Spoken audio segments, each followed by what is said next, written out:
देखिए जी, मैं देख रहा हूँ कि मरियम नवाज जैसे काम कर रही हैं, यानी जो उनके पॉजिटिव काम है, जैसे कि पंजाब के अंदर जो लोगों ने कब्जे किए हुए थे या दुकानों के अंदर जो इलीगली उन्होंने आगे बढ़े हुए थे, रेड़ियां लगाई, उन्होंने सफाया कर दिया, ये बड़ा अच्छा काम उन्होंने किया। दूसरा, जो स्टूडेंट उधर से इधर पढ़ने आते हैं उनके लिए 15-20 लाख का जो उन्होंने ऐलान किया, ये भी बड़ा अच्छा काम है।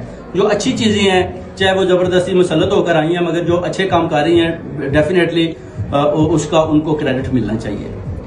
तो आप समझते हैं कि अगर वो कुछ अर्सा मजीद रहती है चीफ मिनिस्टर तो मजीद बेहतरी होगी? देखिए, बेहतरी होगी या नहीं होगी, बेसिकली जो देखना यह है कि जो चीफ अपना वो सीएम बनी है, असल में पीछे चला कौन रहा है। वो जैसे उनको पीछे से ऑर्डर होता है, आपको पता है, सब कहते हैं मोहसिन नकवी। अब आप देखें, ट्रंप के लिए ना तो उधर शहबाज शरीफ गया, ना मरियम गई, ना कोई इसाक डार गया, वजीर खारजा में से भी कोई भी नहीं गया, तो मोहसिन नकवी उधर धक्के खा रहा है। तो आप समझते हैं कि ये हुकूमत कामयाब है? बेसिकली ये नाकाम है, मगर पाकिस्तान के लिए, पंजाब के लिए वो कुछ काम करना चाहते हैं, क्योंकि उधर उनका वोट नहीं है। वो चाहते हैं कि मैं कुछ ऐसे काम करूं कि जो पंजाब का वोटर है ना, पंजाब हमारे कब्जे में आ जाए।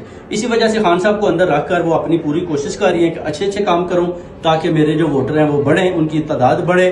जो नेक्स्ट अगर इलेक्शन होती है तो मैं पंजाब से किसी तरीके से भी जीत कर सामने